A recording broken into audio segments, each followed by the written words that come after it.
The release of the Galaxy S26 has been postponed. Samsung could break its tradition of launching the Galaxy S series in January. According to a report by German media tech maniacs, the launch of the Galaxy S26 line could be postponed until March next year. The main reason for this delay of almost 2 months would be problems in the development and design of the base model, the Galaxy S26. Apparently, the development of this model is behind schedule, while the Galaxy S26 Ultra would have finished its development phase and be ready for production. Recently, it was mentioned that the Galaxy S26 Edge was abruptly cancelled overnight.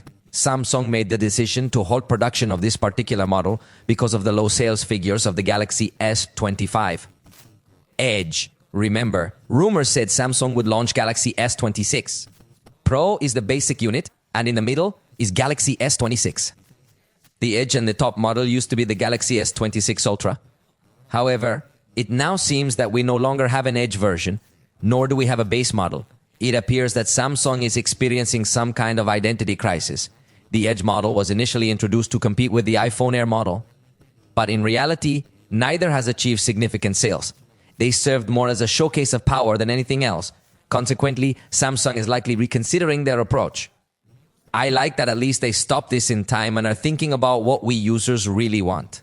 Hopefully, they will launch a Galaxy S26 Pro that really has evolution with respect to past generations, and from my point of view, the right thing to do would be to launch Galaxy S26, Galaxy S26 Pro, and Galaxy S26 Ultra. Do you think Samsung will listen to me? I do not know, but it is said in terms of rumors that Samsung planned to use the Galaxy S26 in the most basic model with Exynos 2600 processor. This move might be an attempt by Samsung to reinforce their semiconductor division as they have done for several years. However, I am very curious to hear what you suggest in the comments section. I would suggest the following.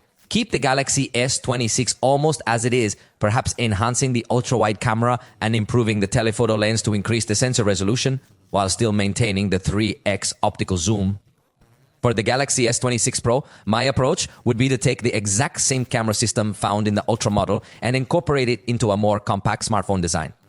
As for the Ultra model itself, I would focus on retaining the S Pen while significantly enhancing the 3x telephoto camera by equipping it with a higher resolution sensor. Additionally, I would introduce a camera with a 6x optical zoom, also featuring a high-resolution sensor. This would be my proposal, but I'm really interested in hearing what you think about it, so please share your thoughts in the comments below. What do you think would be ideal for Samsung's new Galaxy S26 lineup? The truth is, the launch, which was happening earlier each year, now seems delayed until March. However, this isn't official yet, these are just rumors. We'll wait to see their final decision.